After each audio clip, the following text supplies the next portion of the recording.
Breaking news, Shinde सेनेचा आमदार त्यांचा मित्रपक्ष फोडण्याच्या मागे लागलाय असं भास्कर जाधव म्हणालेले आहेत। 2029ला भाजपला दोन्ही पक्ष विकलांग करायचे असंही त्यांनी म्हटलं। भास्कर जाधव यांनी भाजपवरती ही टीका केलेली आहे।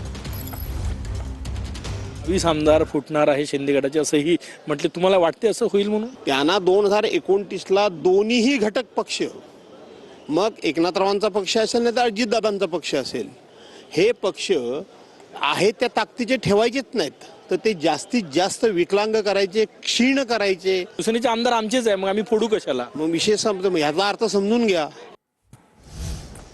छत्रपती संभाजीनगरमध्ये दोन्ही राष्ट्रवादी महानगरपालिका निवडणुकीत एकत्र येण्याची दाट शक्यता आहे। दोन्ही राष्ट्रवादीच्या शहर अध्यक्षांची संभाजीनगरमध्ये गुप्त बैठक सुद्धा झाली असल्याचं कळत आहे। संभाजीनगरमध्ये एमआयएमला शह देण्यासाठी दोन्ही राष्ट्रवादीकडून प्रयत्न सुरू असल्याचं पाहायला मिळतंय।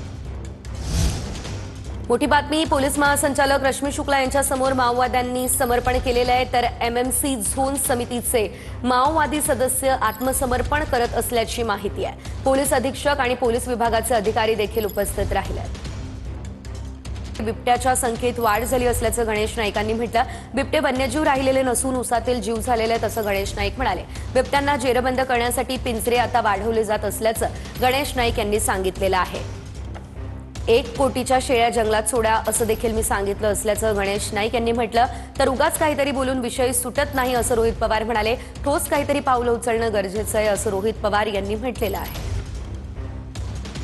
पूर्वी बिबटे किंवा वाघ हे वनातले प्राणी, वन्यजीव, परंतु आता ते बिबटे वन्यजीव राहिलेले नाहीत, ते उसातले जीव झालेले आहेत। शेड्यूल 1 वन्यजीव म्हणजे शेड्यूल 1 मध्ये येतं आणि त्याचं रूपांतर शेड्यूल 2 मध्ये करण्याकरता वन विभाग महाराष्ट्र राज्यानं केंद्र सरकारकडे प्रस्ताव पाठवलेला आहे।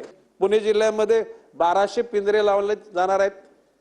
अहिल्यानगरमध्ये तसेच तरतूद केलेली आहे, नाशिकमध्ये केली। मी असं म्हटलं की चार लोकांचा मृत्यू होणार आहे लक्षात घेऊन तुम्ही 1 कोटी रुपयाच्या शेळ्या तुम्ही त्याच्यात बेल्ट बांधून ते जंगलामध्ये सोडा। बकऱ्या आणि शेळ्या ज्या घेतलेल्या आहेत, ज्या जंगलात सोडायच्या आहेत, ते सोडून काय होणार आहे हे आपल्याला बघावं लागेल।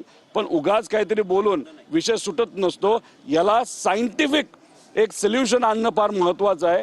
ते सायंटिफिक सोल्युशनवर खऱ्या अर्थाने चर्चा होण्याची जरूरत आहे। जसं आपण चित्ते आफ्रिकेतून इथं आणले, तसे कदाचित हे बिबटे दुसरीकडे कुठेतरी घेऊन जाणार आहेत। सांगा तरी कुठल्या देशात घेऊन जाणार आहे? कुठेतरी या सर्व विषयावर सायंटिफिक सोल्युशन आणण्याची जरूरत आहे। पण हे सरकार सायंटिफिक पद्धतीने न चालता फक्त मोघम पद्धतीने चालतं असं आमचं सगळ्यांना